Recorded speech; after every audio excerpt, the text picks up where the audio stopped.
Welcome to Daily Devo. I'm Pat. Today we're going to talk about the ugly side of forgetting.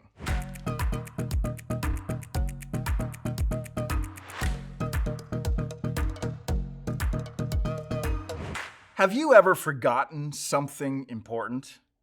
Ever had that sinking feeling when you realize it's your anniversary or someone's birthday and you completely forgot? Do you remember walking the halls of school on your way to your next class and suddenly realize you have a test and you totally forgot to study?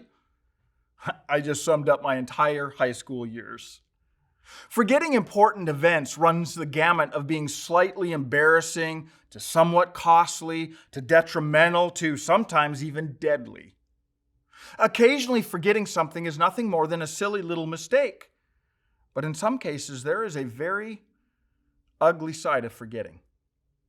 Psalm 78 is a long psalm in which the writer is describing past events to the nation of Israel. And early in the psalm, there is one short verse that would be easy to quickly gloss over, but we shouldn't.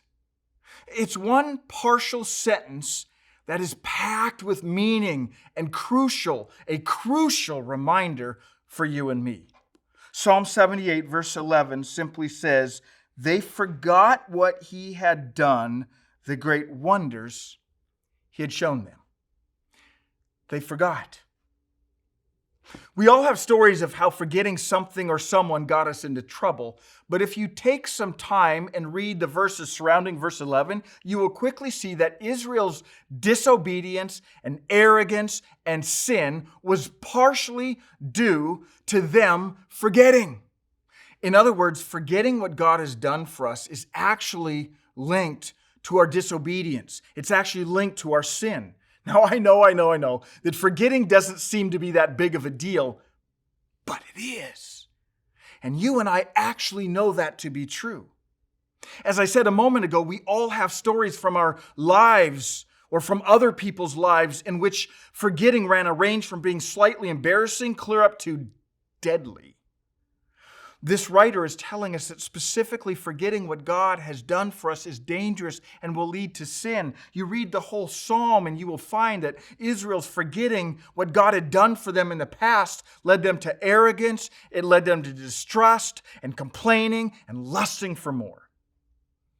And by the way, this behavior linked to forgetting is not an unusual human behavior. It wasn't just an ancient group of people 3,000 years ago that made this mistake.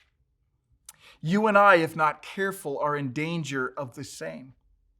When we forget God's goodness to us, when we forget all that He has done and provided for us, when we forget who He is, when we forget His mercies that are new every morning, when we forget that He created us, when we forget that every day He has sustained our lives, when we forget all the things that He has done, we begin to move toward complaining about what we don't have, lusting over what we want, bitter toward what we think God should have done for us, and eventually making some really, really stupid decisions. No doubt that phrase, "Oh, I forgot," will probably escape our lips in the next few days, sometimes regarding an important date or an assignment or something we left behind. But let's not apply that phrase, "Oh, I forgot," to all the beautiful, wonderful, good things that God has done for us. Today, let's remember and have an attitude of gratitude.